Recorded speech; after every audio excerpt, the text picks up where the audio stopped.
갈라디아서 5장 1절에서 15절까지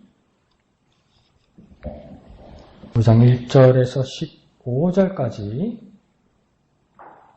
다 같이 한 음성으로 읽겠습니다.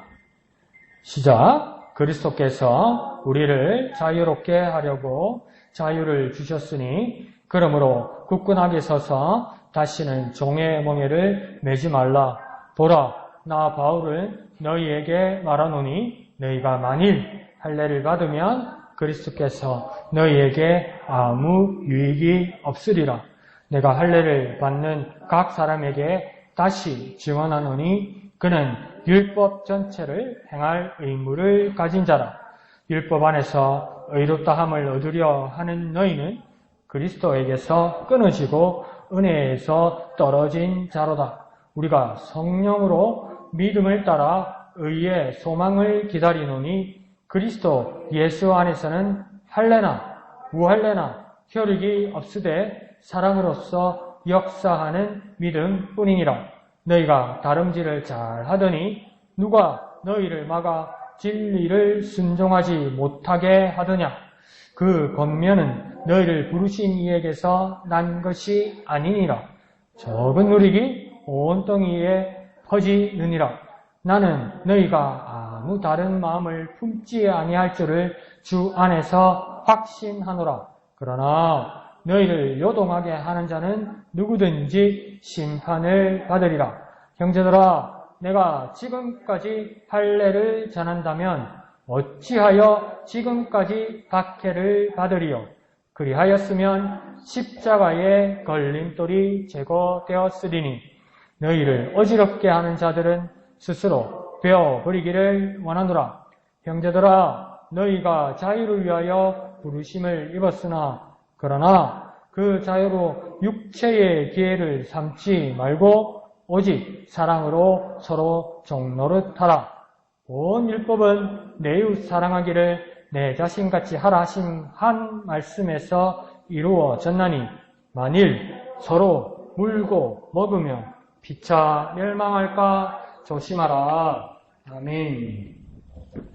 자, 갈라디아서는 기본적으로 우리가 잘 알고 있는 것이지만 또 기본적으로 알고 있는 것도 중요하죠. 그렇지만 또 깊이 알아갈수록 조금 더 어려우시는 것일 수도 있습니다. 그렇지만 어려우시는 것을 집중하면 새로운 것을 깨닫는 겁니다. 말씀을 읽을 때 어렵다는 것은 뭐냐면 이전에는 내가 몰랐더라라는 것이죠. 그래서 익숙하지 않다는 겁니다. 그런데 그 어려운 것을 알아내기 시작하면 나는 더 기뻐지는 것이죠. 그래서 공부를 좀 하는 사람들도 책은 보면 쉬운 걸 읽는 게 아니고 조금 어려운 걸 읽습니다.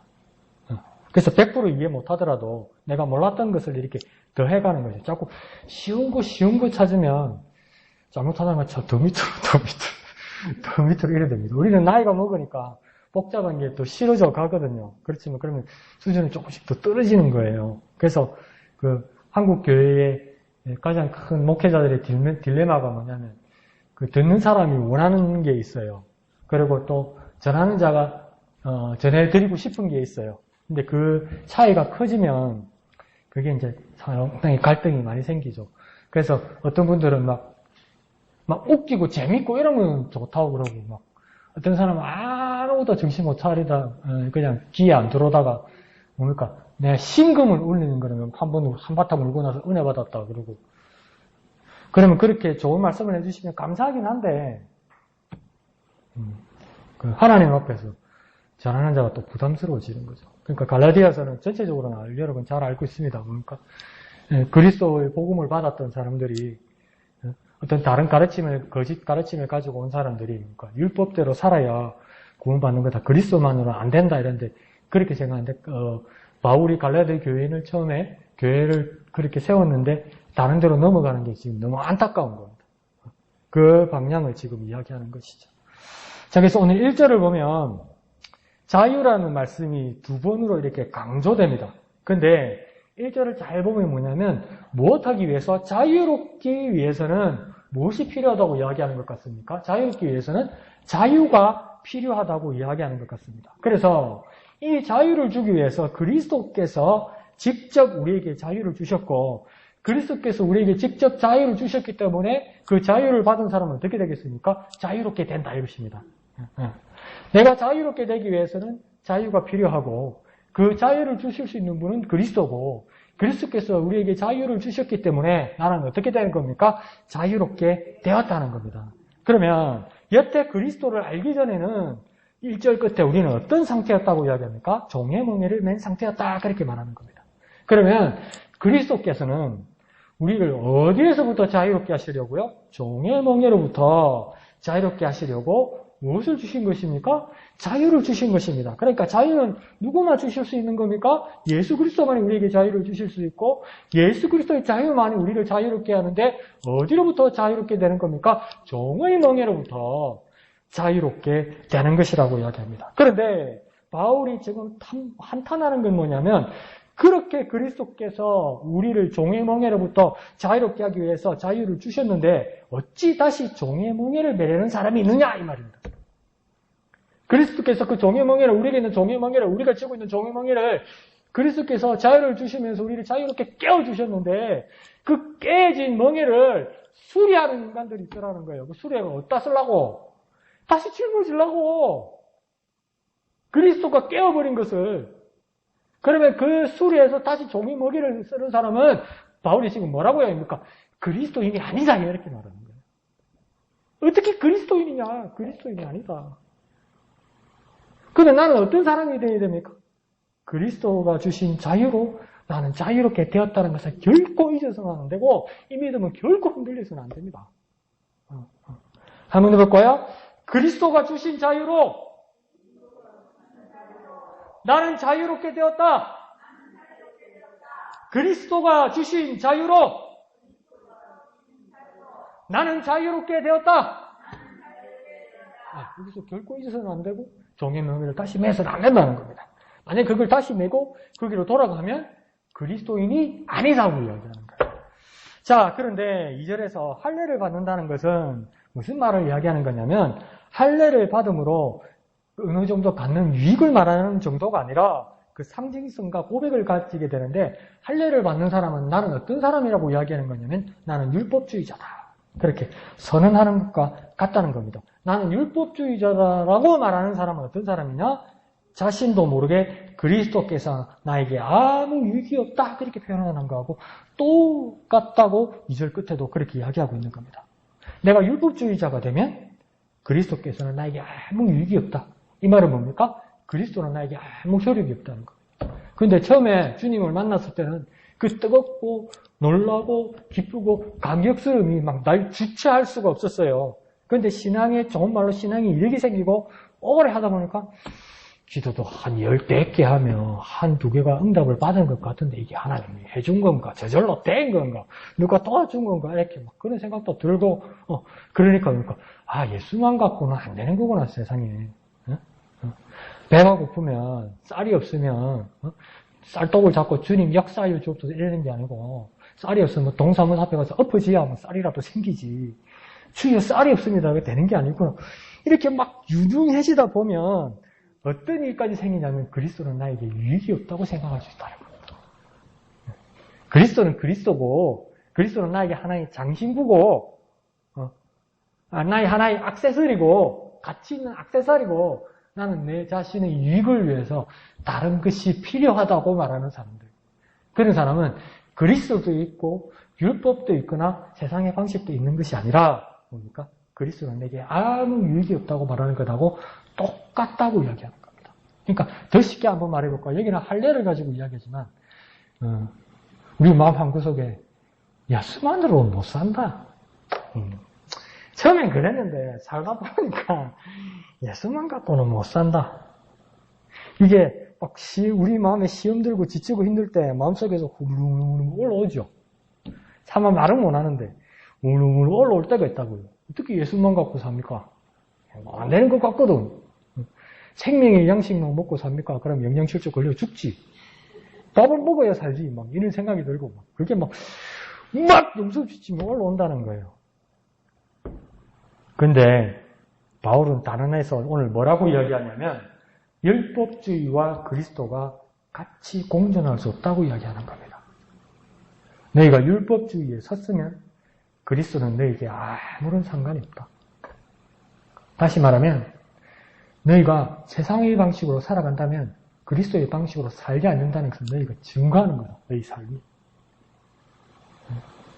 주님 앞에 나오는 자리 이 시간에 내가 다른 일에 분주하고 내가 그렇게 절대 매진하고 그것이 즐겁다면 그건 네 자신의 삶과 네 기분과 네 마음이 증거하는 거다. 그리스도만으로 살 수 없다고 말하는 것은 뭐라고 합니까? 일부는 그리스도인이고 일부는 그리스도인이 아니라는 것은 우리 생각이고 주님께서 바라보실 때 바울은 뭐라고 이야기하냐면 그리스도인이 아니야. 이거 반 이렇게 사라지는 게 아니야. 그건 그리스도인이 아니라고 이야기하는 겁니다. 더 쉽게 말하면 그리스도는 너희와 아무리 상관이 없다고 이야기하는 거예요. 그러니까 주님께서도 이미 경고하셨죠. 주여 주여 너희가 주여 주여 하는 자마다 천국에 들어가는 것이 아니라 내 아버지 하나님의 뜻대로 행하는 자가 하나님 나라에 간다. 그래서 또 무슨 예를 듭니까? 주여 주여 내가 주님 이름으로 귀신도 쫓아내고 주님 이름으로 충성하고 성실하고 봉사하고 다 했습니다. 내가 주님 이름으로. 그건 예수님 뭐라고 합니까? 예수님 난 너 모른다 이렇게. 이 말이 그러니까 바울이 말한 것처럼 상관없다. 난 너하고 아무 상관이 없다. 그렇게 말하신다는 겁니다. 왜 그 주여 주여 부르고 주님 이름으로 일을 하고 능력과 역사와 헌신을 했던 사람들이 예수님이 난 너를 모른다고 이야기했을까요? 순간에 예수님을 위해서 일하고 순간에 예수 이름으로 헌신하고 봉사하고 순간에 예수 이름으로 정말 최선을 다했는데 그게 주님의 눈으로 볼 때 100%도 아니고 그것은 영원한 것도 아니고 그것은 성실한 것도 아니고 순간이더라는 겁니다. 그러면 나머지는 뭘 위해 사는 겁니까? 예수님 외의 것으로 살았을 때 예수님 뭐라고 이야기하면 난 널 몰라. 난 널 몰라. 그러니까 일주일에 한 번 예배하러 오는 것. 그렇다가 중간중간에 공중구비하려고 수요일이나 금요일 한 번씩 탁 구비해서 기름 넣는 거? 그 정도면 준수하지요. 예수님 뭐랍니까? 그 외의 삶에서 주님과 다른 삶을 살면 수요일도 소용없고 금요일도 소용없고 주일도 소용없다고요. 난 날 몰라. 그렇게 말씀하실 수도 있다고 바울은 이야기하는 겁니다. 그러니까 우리에게 그리스도는 절대적으로 필요하고 우리에게 그리스도만으로 절대적으로 충분하다는 믿음을 가져야 합니다. 그러니까 죄송합니다. 모험을 걸어야 돼요. 모험을 걸어야 돼요. 니도 그래 못하는 게 아니라 죄송한데 걸어야 돼요. 그러니까 예수님의 제자들 보십시오. 막 그물과 배도 던져버리고 그냥 예수님 따라가고 뭘 믿고 따라갑니까? 날 따라오너라. 날 따라오면 그러니까 고기 잡다가 이제 배 대고 그물 정리하는 거 아닙니까? 에? 그 세베대의 두 아들 야고보와 요한이 근데 예수님 거기 가가지고 나를 따라오너라. 나를 따라오면 물개기가 아니고 사람 낳으면 어부가 되게 하리라. 그러면 우리 뭐라고 했습니까? 미쳤노. 고기도 잡아보도 안 한기. 목소질이나 한기 뭘 안다고. 제정신이 아닌가. 어떻게 따라가집니까? 증거가 없는데. 그런데 그 두 아들이 아버지도 두고 그물도 두고 배도 두고 예수님을 따랐단 말이에요. 뭔지 모르겠는데 다 걸은 거예요. 예수님에다 다 걸은 거예요. 우리 다 걸어야 되는 거죠. 그러니까 예수님 그리스도는 절대적으로 필요하고 그리스도만이 절대적으로 충분하다는 믿음이 우리에게 있어야 됩니다. 그렇게 걸 수 있어야 돼요. 하나님도 다 걸었잖아요. 하나님에게 전부는 뭘까요? 죄송합니다. 네. 이양백 집사님, 이금 집사님 있는 데서 내 그때 옛날에 이용희 집사님한테 물어봤는데, 그럴 때 보면 우리 순하신 이용희 집사님도 담대해. 진짜 담대해. 집사님, 따님 5분이 얼마나 집사님한테 잘해주세요. 왜 그렇지요, 목사님. 집사님 5분이 좋아요. 목사님 1분이 좋아요. 그러면 지체하지 않습니다. 목사님, 이럽시다. 딸을 쳐다보고 웃으면서 목사님, 이럽니다. 하나님에게 전부는 뭐였을까요? 당신의 아들 한 번밖에 없었어요. 그 독생자이면서 한 번밖에 없었어요. 하나님에게 전부예요. 그죠? 근데 하나님께서 그 아들을 보니까 우리를 위해 보내주시면 이건 모험도 아니고 이게 뭡니까? 맨땅에 헤딩 아닙니까 이거? 그러니까 또 세상에다 보내니까 머리가 좋아서 못돼가지고 막 핍박하고 십자가에 못 박고 난리굿이 나는 거 아닙니까? 하나님 다 걸었어요. 하나님 다 걸어서 우리를 구원해 주시고 하나님 다 걸어서 우리 하나님 나라의 자녀들 되게 해주신 거예요. 그럼 우리가 그리스도인이라면 그리스도를 닮은 사람이라면 우리가 그리스도를 위하여 모든 걸 걸 수 있어야 돼요. 버려야 될 걸 버리고 따를 수 있어야 되는 거죠. 그리스도만이 절대적으로 필요하고 그리스도만이 절대적으로 내게 충분합니다. 이런 믿음의 고백과 삶의 실천이 따를 때 막 하나님도 감동하시지 않고 하나님께서도 흡족해 하시지 않겠습니까? 그래서 한번 해볼까요? 그리스도는 절대적으로 필요하고 그리스도만이 절대적으로 충분합니다. 충분합니다. 그러니까 그리스도만이 절대적으로 필요하고 오직 그리스도 한 분만으로 충분합니다. 내게. 더 필요한 사람도 없고 더 필요한 존재도 없고 더 필요한 물질도 없습니다. 그리스도만으로 충분하고 내게 가장 필요한 것이 뭐냐? 그리스도입니다. 이렇게 고백하고 삶으로 나아가는 저와 여러분 되시기를 부탁드립니다. 자, 그러면서 3절의 할례는 그 할례 한 가지로 내 믿음이 보충되거나 충분한 것이 아니라 이 할례는 3절에서 뭘 말하는 거냐면 율법 전체를 행할 의무를 가진 자가 되고 만다는 겁니다. 할례를 한번 행할 때 그 할례로 말미암아 그러니까 할례가 상징하는 율법 전체를 행하는 자가 되어야 된다고 사람들은 가르치고 있었다고 이야기하는 거죠. 그래서 4절에 뭡니까? 율법 안에서 의롭다함을 의뢰한다. 이 말은 뭐냐면 율법 안에 진짜 의로움이 있다고 말하는 것이 아니라 율법 안에를 뭘로 바꿔 한번 이야기해보냐면 율법으로 그러니까 율법을 통하여 율법이 통로나 수단이 되어서 나를 의롭게 한다는 착각을 가지게 된다는 겁니다.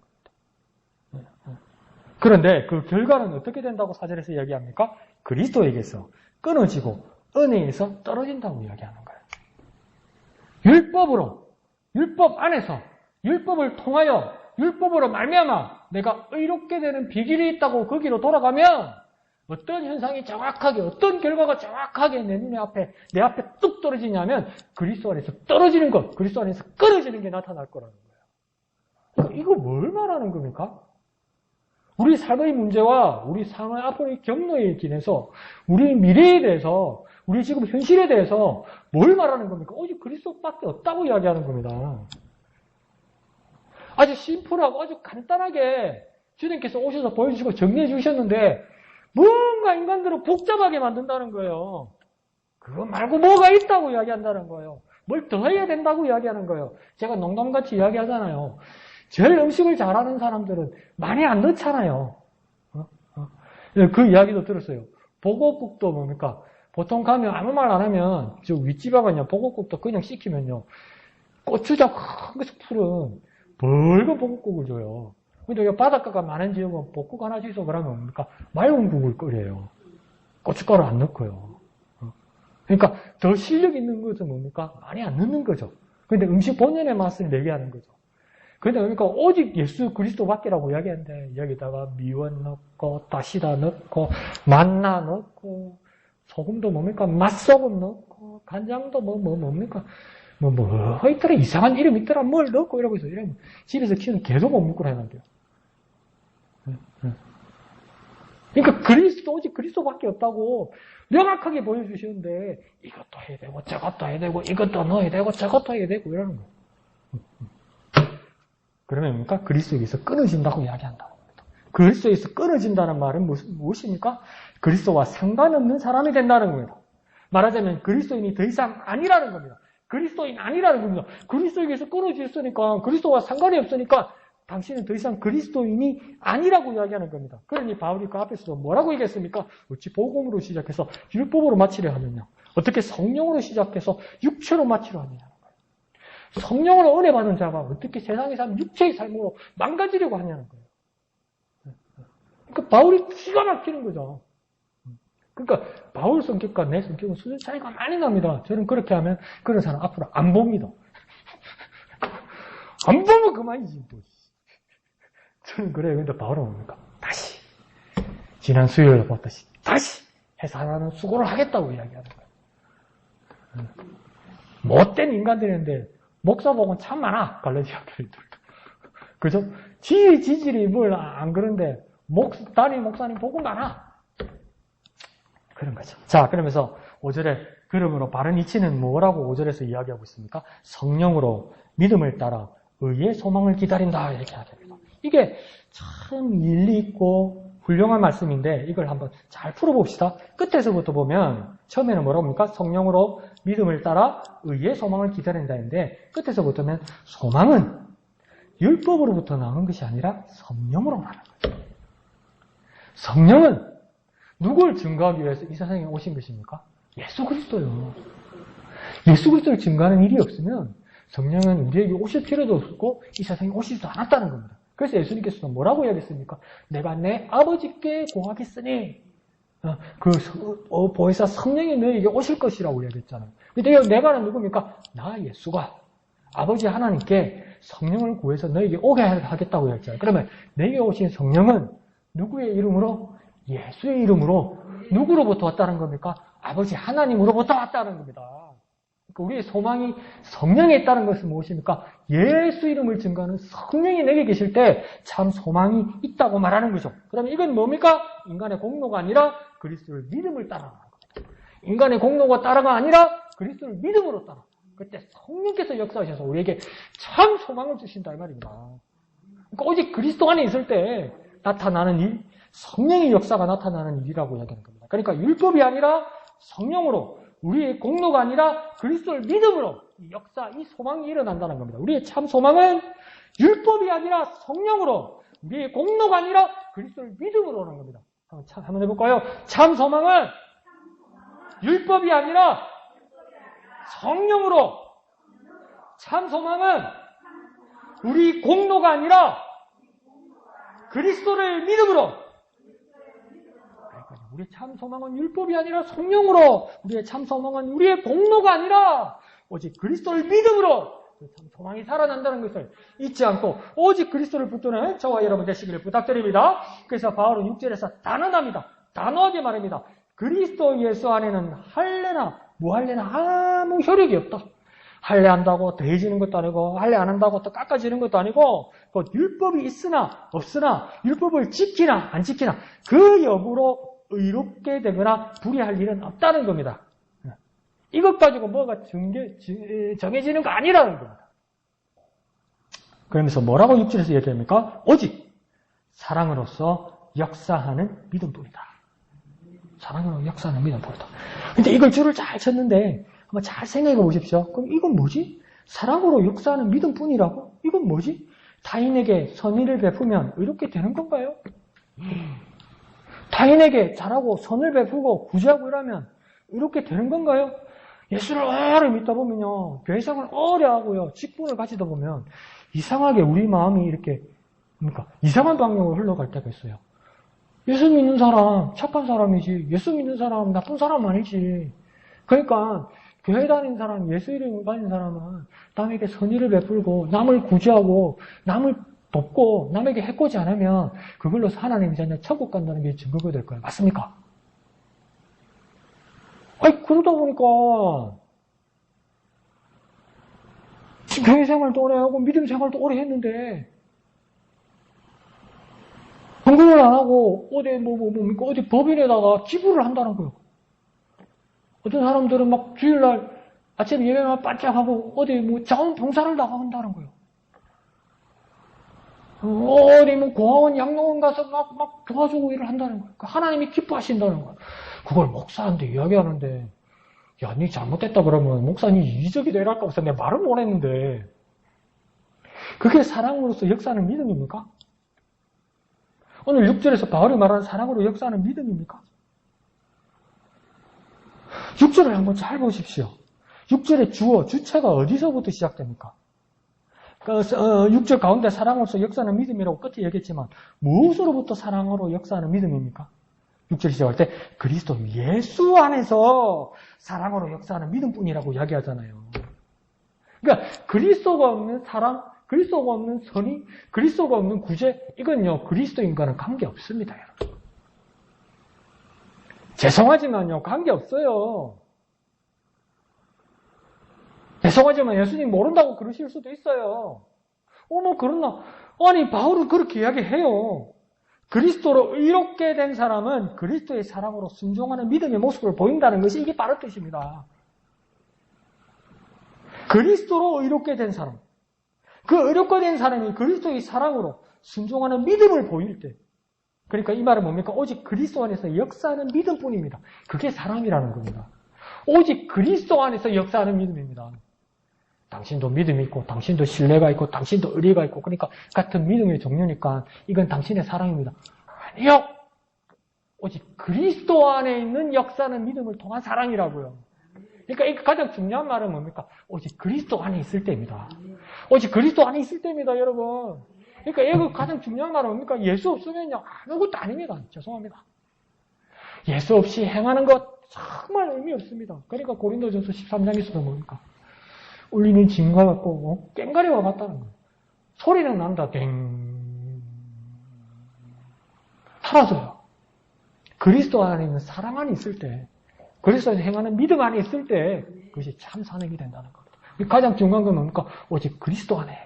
오직 그리스도 안에. 오직 그리스도 안에서 시작되는 겁니다. 여러분 시작점을 잘 찾으십시오. 오직 그리스도 안에서. 오직 그리스도 안에서 시작되는 겁니다.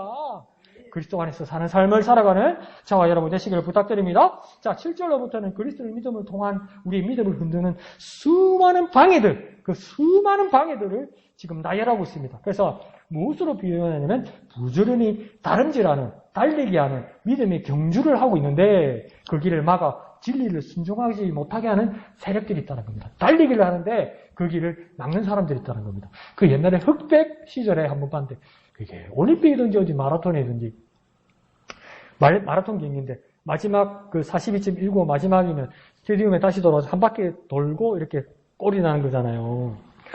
어떤 사람이 막 달려왔는데 진짜 혼신을 다해서 달려왔는가 봐요. 그래서 이 트랙에 들어와서 왔는데 나와가지고 쓰러진 거예요. 그러니까 사람들은 얼마나 놀라겠어요. 그러니까 응급기에 놀라가지고 코치진들이 놀래가지고 뛰어가가지고 그 담요 있잖아요. 그걸 덮어주고 부축을 해가지고 골이 낸 거예요. 1등으로. 1등입니까? 실격입니다. 진짜 안타깝죠, 그죠? 그냥 기어서라도 갔으면 그냥 골인이에요. 근데 그 부축에 와가지고 부축하고 갈 때는 사람들 감동해서 다 박수 쳐줬죠.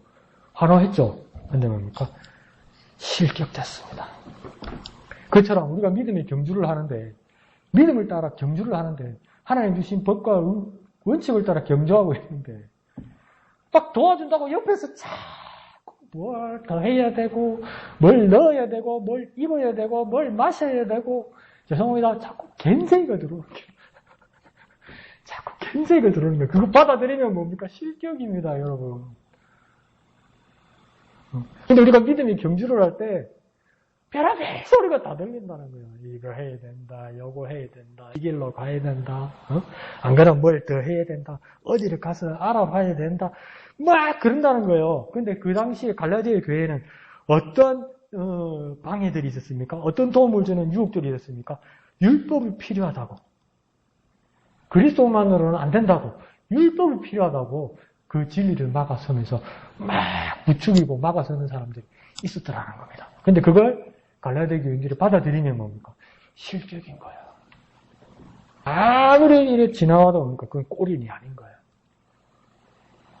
근데 오늘날로 가면 어떤 걸까요?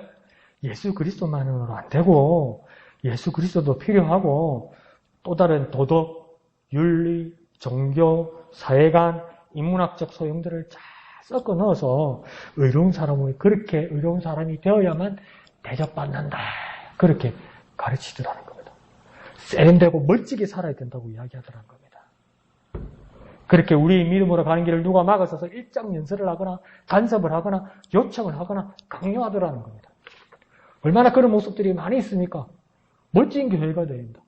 신사적인 그리스도인이 되어야 된다. 댄디하고 막 훌륭한 사람으로 교양 있는 그리스도인으로 보여야 된다면서 얼마나 덕지 많은 지지장을 요구하고 있습니까? 근데 이것도 해야 되겠네? 저것도 해야 되겠네? 그래서 붙이고 가고 마시고 가고 부축받아가고 도움을 받아서 가면 그건 뭡니까? 실격입니다. 8절에 바울은 단호하게 말하기를 뭐라 합니까? 그 권면은 너희를 부르신 이에서 난 것이 아니다. 이렇게 이야기합니다. 그렇게 조언하고 그렇게 하자고 말하는 그 권면은 너희를 부르신 이에서 난 것이 아니라. 이 말은 무엇이겠습니까? 쉽게 한번 풀어드려 볼까요? 예수님은 그런 말씀 안 하셨어. 예수님은 그런 말씀 안 하셨어. 정신 차려봐, 이 사람들아. 예수님이 언제 그런 말씀 하셨어? 예수님은 그런 말씀 안 하셨어. 그런데 구절을 보면, 듣다 보면, 대화하다 보면, 사람들하고 말을 섞다 보면, 그럴듯하고, 일리도 있고, 달콤하기도 하고, 매너도 있어 보이고, 좀 멋져 보인다는 겁니다, 이게. 그게 문제예요. 좀 멋져 보인다는 거예요. 괜찮아 보인다는 거예요. 우리 교회 오면, 강국사도 보면, 뭐, 조그마해. 그 찌릿찌릿 해갖고, 막, 목사 나 대접해주는 내가 너그러운 집사지, 내가 너그러운 성도지. 또 밖에 나가니까 뭐, 키 크고, 옷 잘 입고, 비싼 차 타고, 막, 구두도 번쩍번쩍하고, 아유, 예수 믿으면 좀 째려야지, 예수 믿으면. 저 사람이 더 멋있어 보인다는 거예요. 근데 구절에 바울은 이를 뭐라고 해야 합니까? 적은 누룩으로 시작해서 온전히 퍼진다. 조그만 곰팡이가 전체를 덮어버린다. 언제 그리스도께서 그런 말씀하셨습니까? 그런데 우리는 그 그리스도가 말씀하신 것이 아닌데도 막 이상하게 막 감정이입이 되고 공감이 갑니다. 네. 우리 마음이 그래요. 우리 성격이 그래요. 근데 우리 성격대로 믿음 생활을 하는 거 아니잖아요. 우리는 그러니까 주님의 말씀을 따라 우리가 믿음 생활을 하는 것이지, 우리의 기호나 우리의 성격이나 우리 취미를 따라 믿음 생활을 하는 거 아니잖아요. 그러니까 우리가 어떨 때는 말씀을 따라 우리 믿음 생활할 때 불편하고 내 마음에 안 맞는 것일 수도 있습니다. 그런데 그게 맞는 거예요, 여러분. 내 감정적으로 마음에 드는 거 있죠? 한 번씩 의심해봐야 돼요. 주님이 이렇게 말씀하셨나? 의심해봐야 돼요.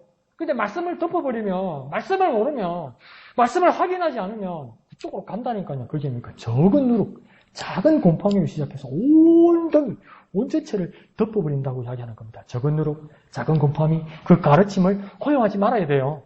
오직 주님 말씀만 바라봐야 돼요. 오직 주님 말씀만 바라봐야 돼요. 여기다 조금만 더 하면 되지, 조금만 더 하면 되지. 그러면 다 버리는 겁니다. 우리 믿음을. 한번 해볼까요? 적은 누룩을 조심합시다.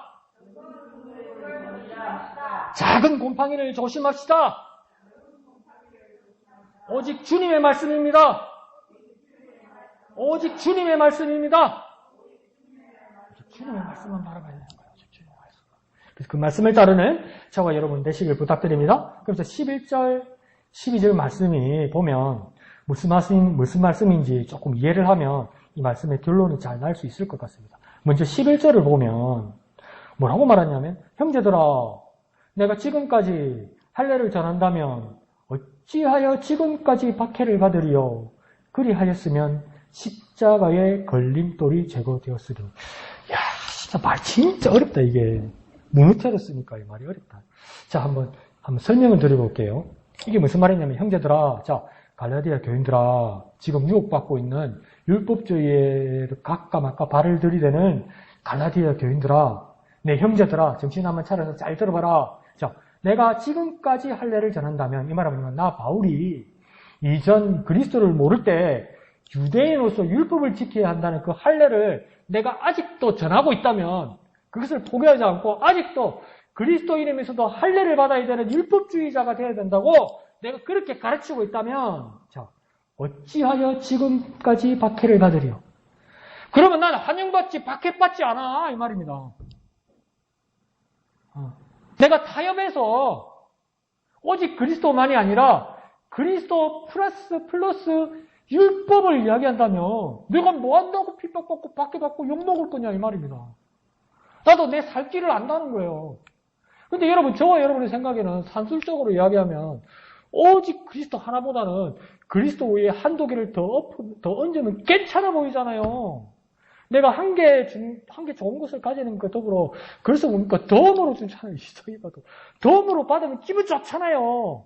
그래서 내가 그리스도라는 보화를 발견했는데, 그 누구로 덤으로 뭘 준다면 더 나을 것 같잖아요. 근데 바로 내가 그것을 원치 아니하므로 내가 그 율법을 원치 않으므로 난 도리어 뭘 받았다고 이야기하는 겁니까? 많은 사람들로부터 박해를 받았다는 거예요. 그러니까 내가 이전처럼 율법을 이야기했다면, 그리스도와 더불어 율법을 이야기했다면, 그리스도와 더불어 할례라는 율법을 이야기했다면 내가 무슨 박해를 받겠냐? 대우를 받았겠지. 심지어 그리 하였으면 끝에 뭐랍니까? 십자가의 걸림돌이 제거되었으니 뭐라고 이야기하는 겁니까? 그리스도와 더불어 율법을 이야기했다면 이 걸림돌 같은 십자가가 없어진다, 이 바보들아, 이렇게 말하는 거예요.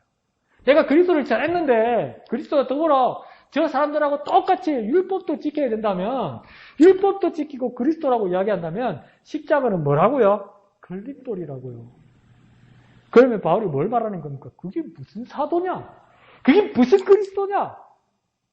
십자가가 걸림돌이 되고 십자가가 거추장스럽고 십자가가 부담스러우면 그게 무슨 그리스도인이냐? 그게 무슨 사도냐? 그게 무슨 제자냐는 거예요.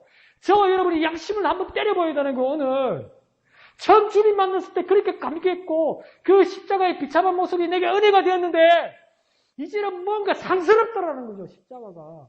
아직도 피피피피 삭고 있더라는 거예요.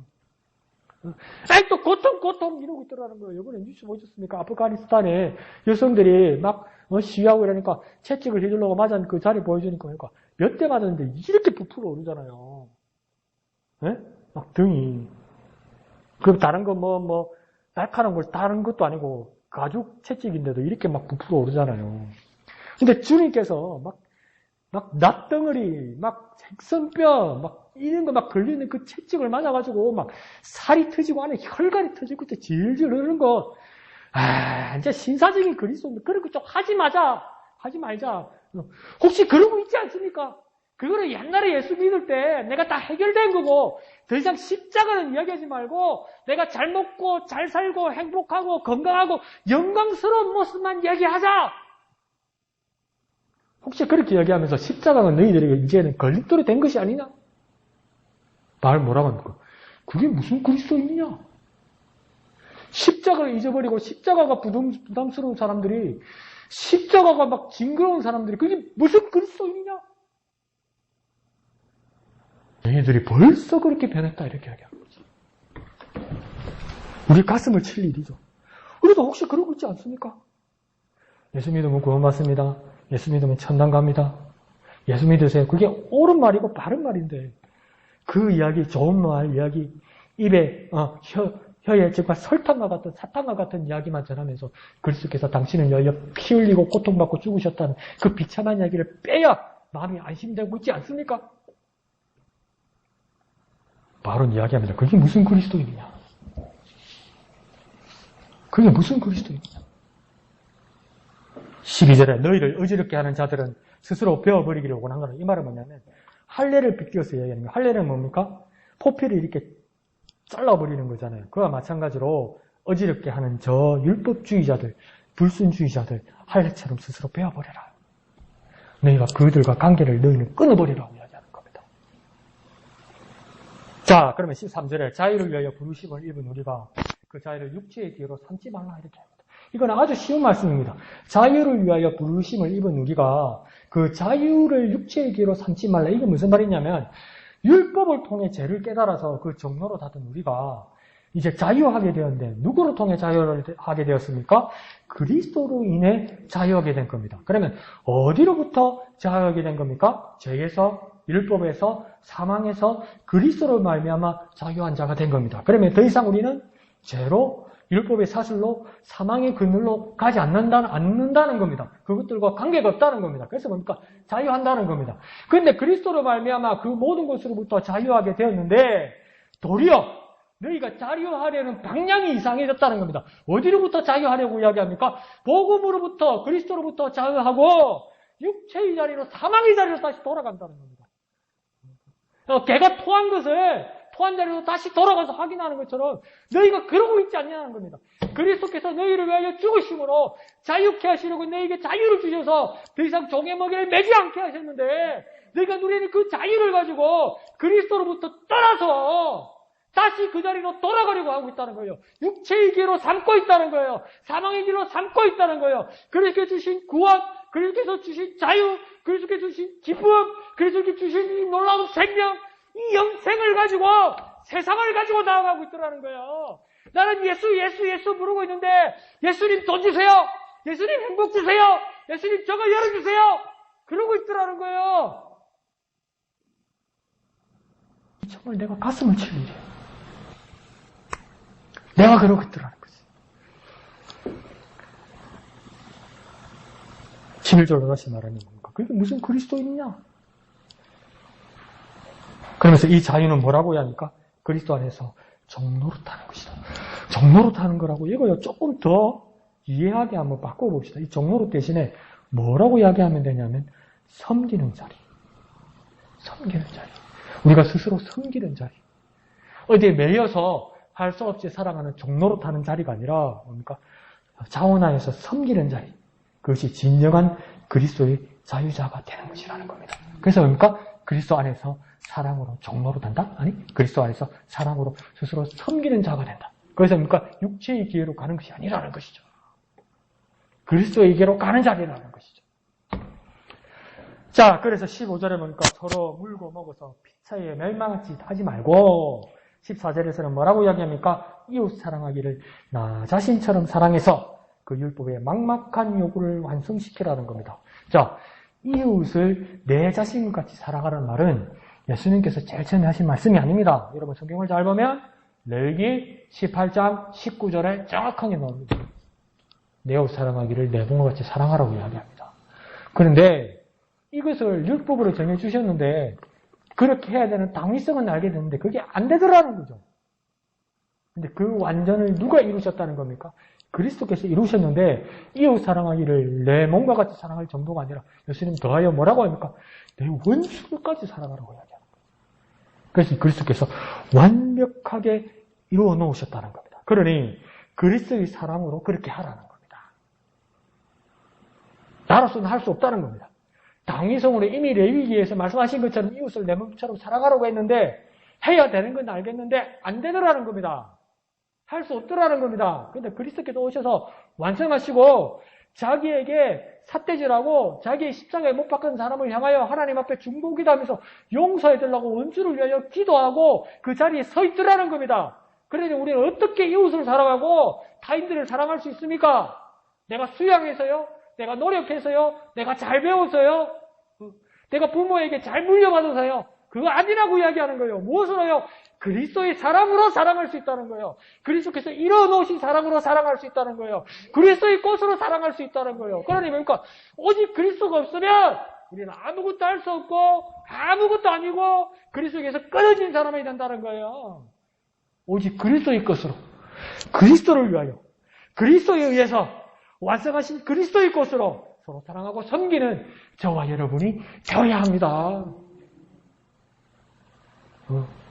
정말 고리타분한 이야기 같고 정말 들어봤자 골치 한번 들었고 말 안 해줘도 아는 이야기 같지만 오늘 결론은 어쩌면 이렇게 간단합니다. 오직 그리스도입니다. 오직 그리스도밖에 없습니다, 여러분. 오직 그리스도밖에 없습니다. 완성하신 그 그리스도를 바라보는 저와 여러분 되시기를 부탁드립니다. 한번 해볼까요? 그리스도가 완성했다. 오직 그리스도. 오직 그리스도. 오직 그리스도만 바라보고 그리스도의 뜻을 따라 그리스도 안에서 살아가는 저와 여러분 되시기를 거룩하신 예수님의 이름으로 축원드립니다. 찬송하신 후에 기도하도록 하겠습니다.